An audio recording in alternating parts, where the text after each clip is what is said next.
Looking to have your day brightened up? You're in the right place. Welcome to the #Positivity Podcast. Hey guys, thanks for tuning into the podcast. We're here for episode 3, and a huge thank you to all of you who've been following along. We really, really appreciate it. You guys' support has been awesome. The feedback we're getting is great.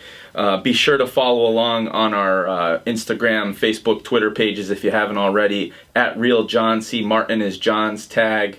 We're at the official #Positivity on Facebook at #Positivity. Share the podcast. It means a whole lot to us. It gets the word out a little bit broader than we can reach ourselves. For sure, yeah. It's not just for us. This is not just a fun half hour or an hour every week. Our goal in doing this since we started, and our goal that will remain, is we want to try to touch and inspire as many people as we can. Share with them messages and stories that may give them hope, inspiration, some laughs along the way. So the more these podcasts can be shared, the more people we reach. It's that simple for us. So please, we appreciate the support. We're grateful for it. Let's keep it coming. Yep. And we've got Veterans Day fast approaching. So for all the veterans out there who are listening, or friends of friends, we really appreciate your service. Whether you're still serving or you served in the past, it's not unnoticed. We really, really appreciate that. I've got some friends who were in the military. I'm sure that John, you know some people as well, and Don and Dylan. That kind of service, it doesn't get thanked quite enough as it should. Yeah, I think especially in the climate that we've lived in, we've grown up in, you cannot at all overspeak the sacrifices that our men and women in uniform make, whether at home, in country, or deployed. We are grateful for you. We have more respect and love for you than you know, and very, very thankful for your service and sacrifice. Stay safe. If you're deployed, come home safe. Watch out for the guy and gal to your right and to your left of you, because at the end of the day, that's why you're there, and we love you and we appreciate you. Yep. Again, thank you so much for all that you guys do and continue to do, have done in the past. That's a bond that unless you've been there, I'm sure nobody can appreciate and understand the depth that a bond that two people overseas or in that kind of situation have. So yeah, for sure, really, really appreciate that. How have you been, my man? Life has been good. Crazy busy, but good. The full-time job, meeting with a ton of athletes and students and families outside of work as they try to continue their journey onto college or the next step, and trying to be present and to love on my own wife and kids as much as I can. So as we've talked about the last couple of weeks, huge difference between being busy and being productive, and I'm doing a much better job of being productive in the areas of my life that are most important. So things have been great. How about you? Can't complain, man. I've been having a blast. I'm loving the support that we've been getting. Like I mentioned earlier, it's really cool to see so many people share and spread the podcast out there. Yeah, it means a whole lot, and it just fuels that fire to keep it going. We always said if nobody listened or nobody watched, whether we get 1 or a million, it's going to happen. But we would keep doing it anyways. But the amount of support that we're getting is absolutely phenomenal. Yep. So we're grateful. Very cool. Keep it coming. You fight any fires this week or no? No fires. No Good. Fires. Some ambulance calls. Yeah. Some sick people. Some injured people. But no fires this week, which is it's a good thing. Absolutely. We signed up to do that job, but when you don't have to do it, that's a good thing, because absolutely people are safe. Nobody's losing any property, and that's good stuff. So you went on a trip with your son. Yeah. Little guy. You guys did some hunting again? Awesome, man. We went to I had an opportunity to take him to the North Woods of Maine to a hunting cabin that was about an hour and a half off of paved roads, about 8.5 hours from where we live here in Western Mass, and no cell phone service, no TVs, nothing. Just off the grid for a few days, and it was an amazing experience that I shared with my son. I'll cherish it forever. For the people that listen to us that aren't necessarily hunting or gun people, I respect everybody's decision. Mine is and will always be to keep and bear arms, and but to share it with my son in the North Woods of Maine, where we didn't see another person for 4 days, was awesome. Yeah, that's again, I share the same opinion as you when it comes to guns and the right to bear arms. I own guns myself, but it's all about being responsible, right? So you have guns in the house, you're going to teach your son the right way to handle them, how to respect them, and that's the important part. That's, keeping everyone safe.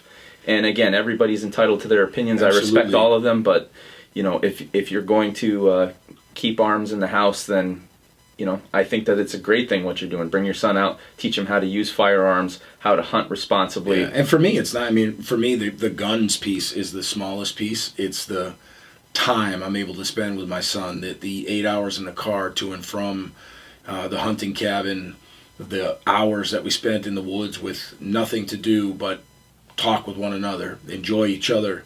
The moments are fleeting, and so every one that I was able to spend with him is just an awesome blessing, and we had a lot of fun. We were able to get some game too, which was cool for him because he worked really hard at it. But I look forward to many more adventures with him. And my daughter is not sold on the woods yet. She would much rather be doing stuff with Daddy outside of the woods, and so we fit that in as well. Good. Did she go with you guys up there? She did not. This was a father-son trip, so it was great. It was a lot of fun. Awesome. Yeah, I know you had said before the weekend that you were going to shut off social media and just be present in the moment. Yeah. So that's awesome that you're able to do that. Yeah, Get it's away amazing. for a bit. I'll tell you what, it's amazing how I get on my students all the time for how glued to their social media they are. But even as an adult, it was harder than I thought the first probably 24 hours or so, because with what I'm trying to do with my speaking and what we're trying to do, it's just so important to have content put out there regularly, as I've learned from the people that are helping me with marketing and on the media side of things. It's just critical to get content out there regularly. But the time I was able to spend with my little man trumped the importance of getting that stuff out there for a few days. So yeah, sometimes you just have to get away, and that's Yes. like you said, that's something you're going to cherish forever. So no doubt, that's awesome. Yeah, man. So you have a story you'd like to talk about today. I know we spoke a little bit before we went on the air about it. Yeah, well, I just want to share a quick story around perspective, and for those of our viewers or listeners that don't know, I know you know, and Donnie certainly knows, but I've been really fortunate. I've had a chance to do a lot of work with athletes at every level over the last 15 or 20 years. Over the last few years, though, I've had a chance to do some work around mental skills training with professional athletes. And I'm working with a young man right now who is a professional baseball player. And he reached out to me a couple weeks ago and said, listen, Coach, I don't need help on the baseball side. I'm getting coached on the baseball side, but I'd really like to meet with you around the mental skills stuff. So I said, hey, man, what's going on? Like, he's a 22-year-old kid, was drafted after his junior year in college, was a six-figure signee, meaning, he signed a signing bonus that most 22-year-olds will never see if they get out of college in their first job. And he earned that money with a swipe of a pen. And he kind of walked me through his journey of his first year, his first season playing. And, when we talk about perspective from the outside looking in, for the young people that listen or for coaches that listen or parents, this notion that, well, my kid is living his dream. He's, was able to leave college early because he financially and professionally, it was just an awesome decision for him to make. But the short version of a really long story is that he was completely unhappy. And so here you got a young guy who's lived his dream, made it to the pinnacle of professional sports, and the only thing he was thinking about when his season finished was putting himself in a better place mentally, being happier generally so that he could be more effective as an athlete. And so we just started, we just met, and out of respect for him, I don't want to disclose too much of what we discussed, but the point is, from the outside looking in, he's got the dream life, right? Signed a six-figure signing bonus before he even took a rep as an athlete. Yep. we say it all the time, money can't buy happiness. Yeah, and you know, a good-looking dude in great shape, all the skills in the world to play at the highest level, but he's trying to put himself in a place where he finishes or starts and finishes every day with some sense of happiness. And so we're working on that together. And the reason I share that today, and the reason I wanted to share it, is because that's where it has to start for all of us. We can make a ton of money. We can have a beautiful life. We can, from the outside looking in, we've got what everybody else wants. But you and you alone are the one who has to face that person that stares back at you in the mirror every day, from the time your feet hit the floor in the morning until they hop in bed at night. And so how hard are we working on building the best version of ourselves so we can be as good as we need to be in all other areas of our life? Yep. And, you know, props to him for going after it and trying to make a difference, trying to make himself happy the right way. Because how many people would you see just, you know, bury it in alcohol or drugs or just more money, partying, things like that. But to go about it the right way and realize, hey, you know what?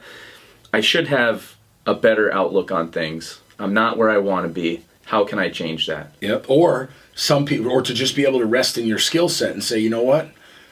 I gotta stop complaining. Everything's fine. Like, it's time to suck it up. And I've got life.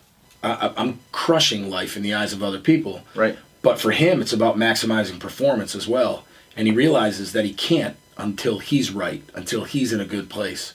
And so that's what we're working on together. Being present, being with your feet are, taking one good hour at a time, controlling the controllables. Right. And I think all of us need to do a better job of that, because life throws us a different shit sandwich every day. And we have to figure out how to navigate the stuff that we all have to deal with every day.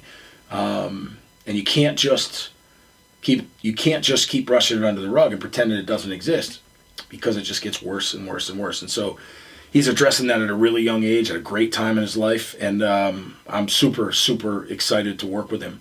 And you all, our guests, our listeners, will get a chance to see a couple great guests we have coming up. Yeah, really excited. We talked on the air before we went on the air. Yeah. Some of the things that we have planned, a couple of sessions on location, a couple cool spots. Yeah, we've got really looking forward to that. Great stuff lined up, and we will give everybody a heads up once those are set in stone and confirmed. And so we'll be traveling a little bit to meet with some interesting people and to talk to them about their journey and how they've reached the level of significance that they have, and how they're using that significance and that platform to really inspire other people. So it's pretty awesome.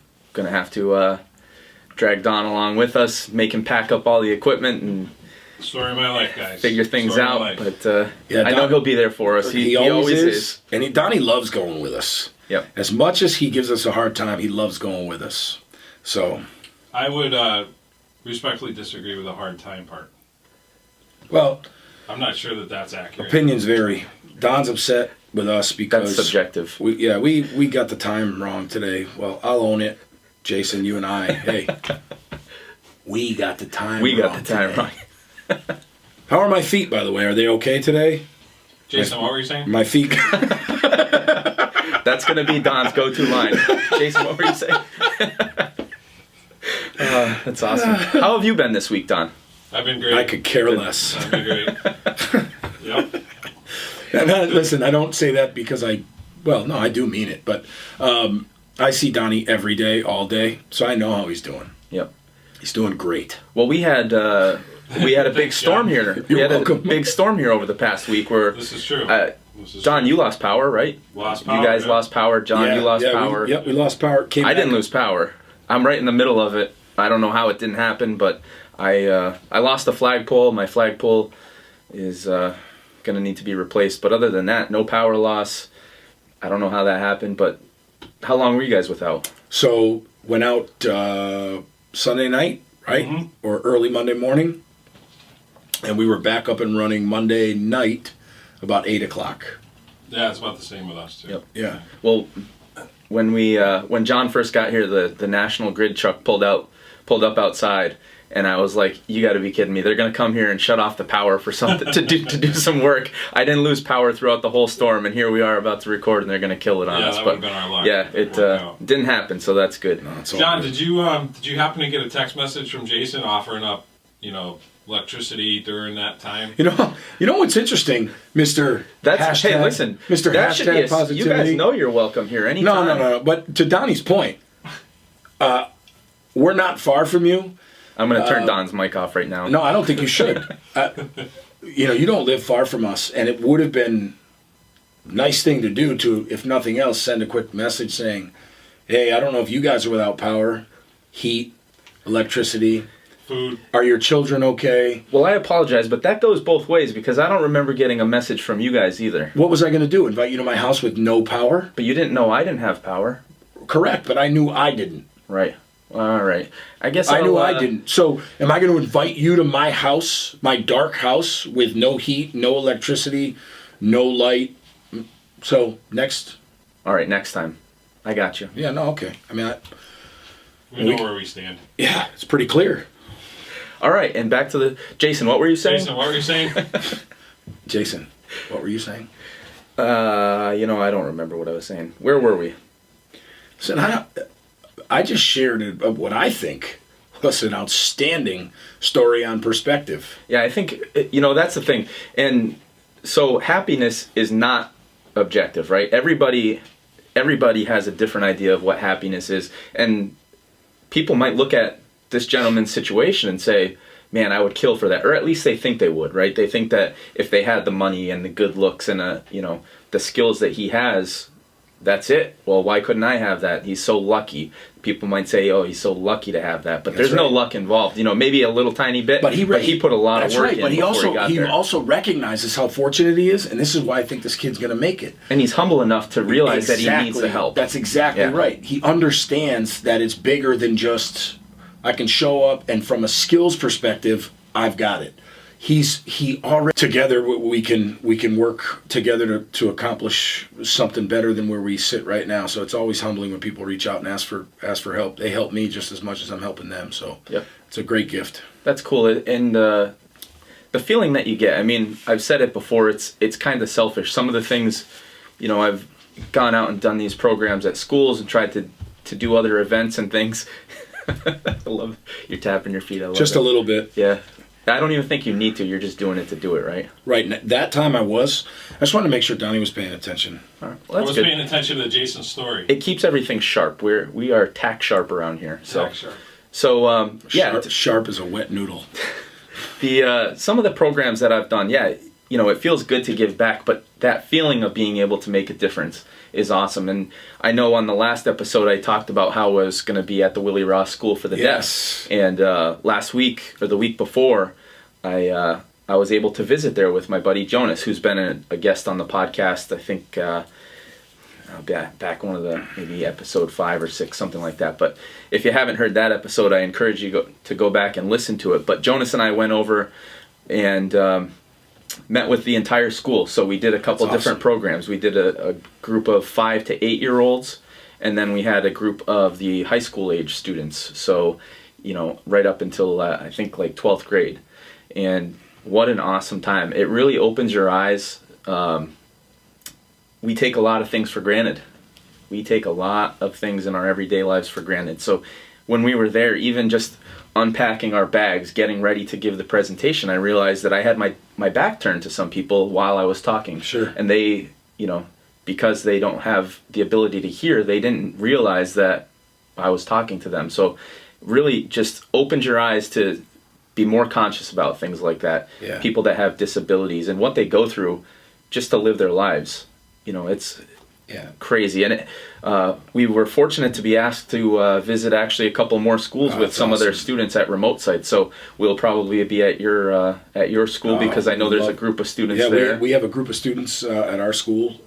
We have a Willie Ross program at our school, and the kids are phenomenal. Many of them are embedded into our mainstream and traditional classes. They go to English, math, science, social studies, elective-based courses with interpreters, and they are certainly part of, not an addition to, but part of the fabric of our school. And So I think that's awesome that you all went there and spent some time with the folks at Willie Ross. I had a chance to speak there a couple years ago at one of their graduations, and one of my cousins was a Willie Ross graduate a couple of years ago, and I went as her guest, and they asked me to speak at the graduation. It was a unbelievably moving experience for me. But to your point, we take so much for granted. We wake up with a sore throat and we bitch and moan. Right. Or, we're sore from working in the yard or working in the gym and we complain. But we can do that. But we can Some do people it. can't. But try to be robbed of your ability to hear or see. And I would imagine, having never walked in their shoes, but I would imagine that many of the things that we take for granted, they certainly do not, because Right. they have to work harder in every other area of their life, just to get through day to day and do so successfully. So it's awesome that you guys went to visit. Yeah, That's it was great a stuff. Really, really great time. Fun. I really appreciated the fact that it opened my eyes so much. And I'm sure that there are countless other parts that I don't realize, things that they We have would to have deal no with. clue. No idea. We would have no idea. To lose, some of the students and the people that I met had lost it throughout their lives. So Sure. it progressed. Degenerative. Yeah. Some people were born without their Sure. hearing. But I don't know how I would handle losing my hearing. I'll tell you, music has always been a huge, huge part of my life. And if I was to lose the ability to enjoy music, hearing it in the traditional sense, I don't know what I would do. I can't think, I don't know if there's a sense that I would, have to, I would struggle the most with that, I think. Absolutely. If you think about it, and any of you want to challenge yourselves, try to forget a day. Forget a day. Forget a half a day. Try to put earplugs in or ear protection in your ears and navigate life for 1 hour. And see how it is. So, we talk about all kinds of different people on this podcast and why they inspire us so much, and that's just another phenomenal example of overcoming. Adversity doesn't even validate it enough. Right. So it's awesome. Great Yeah. visit, I'm sure, for you and your buddy, Yeah. and Very good. And keep doing that stuff, man. So one of the other things that it kind of opened my eyes to that was one of the women who was my contact at the school liked one of the videos that we put up, and she is deaf herself, and I realized, she can see this, but I don't know if she can hear it. I don't know if it's Right. So Right. that's something that I'd like to look into down the road, maybe putting captions in the YouTube version or Closed something like caption that. in the YouTube version. And Yeah, might be something neat to be able to add and offer. Yeah, we just had a guy, one of my students actually just chimed in over here on the Facebook Live feed. His name is Nino. So I'm going to give him a quick shout out. Nino's a student of mine. Cav knows Nino's Nino. a great guy. Yeah. Nino comes to see me every morning, and Nino is a Willie Ross student. Oh, and no so kidding. So Nino just wrote, I'm part of Willie Ross, and I know you are, Nino, and you're one of those guys I'm talking about. That's an inspiration to us and to everybody in the school. So stay positive, keep doing great stuff, and I'm proud to know you, bud. So we got a bunch of people joining here. I know we're getting towards the end of this episode, so I don't know if there's anything that you want to add. I think we talked about rather than sharing like a news story of the week, we have some other anecdotal kind of stories that we came across. So I think we could probably for today jump into that and wrap it up. But again, this is going to be a shorter episode than the folks are used to, just because we have a couple other commitments later on in the day. But I hope you guys still found value in today, and we'll leave you with a short little story. Cool. And so I think, just to reiterate what you said, that's exactly what we want to try to do. We want to try to leave people with some food for thought as they go into their week, the rest of their day, or the next time that they listen to us. And so throughout the week, you and I read a lot of different things that we think might not just help us, because they really do help us, but empower other people as well, right? So this is a short story. It's called Nails. So there was a little boy who had a bad temper. His father gave him a bag of nails and told him that every time he lost his temper, he had to hammer a nail into the back of the fence. The first day, the boy was so pissed off that he drove 37 nails into the fence. Over the next few weeks and months, the little boy, he learned to control his anger, and the number of nails hammered daily gradually dwindled down. He discovered it was easier to hold his temper than to drive those nails into the fence. Finally, the day came when the boy didn't lose his temper at all. He told his father about it, and the father suggested that the boy now pull out one nail for each day that he was able to hold his temper. The days passed, and soon all the nails from the fence were gone. The father took his son by the hand and led him to the fence. He said, "You have done really well, my son, but look at the holes in the fence. The fence will never be the same. When you say things in anger or do things in anger, they leave a scar just like the ones on the fence. You can put a knife in a man and draw it out. It won't matter how many times you say, 'I'm sorry,' the wound is still there." The little boy then understood how powerful his words were. He looked up at the father and said, "I hope you can forgive me, Father, for the holes I put in you." "Of course I can," said the father. So, powerful story, I think, about, yes, we talk a lot about fresh starts and starting over, but what we do and what we say has an impact on people. Yep. And once you drive that nail, even if you take that nail out, the hole stays in the fence. So as you go through the rest of this week, be mindful of the conversations you have with people. When you have a chance to help or hurt, try to help. When you have a chance to reach a hand out to someone that needs it, reach that hand out. As always, folks, thanks for tuning in. Be good to those you love. Let them know you love them, and we'll see you all soon. Take care, guys. Thanks for joining us. Peace. Thanks so much for listening to the Hashtag Positivity Podcast. Online at hashtagpositivity.org, on Facebook at Hashtag Positivity, and Instagram, the official Hashtag Positivity. If you liked the episode, please rate and review. And remember, positivity is contagious. Sprinkle that madness everywhere. We'll catch you next time.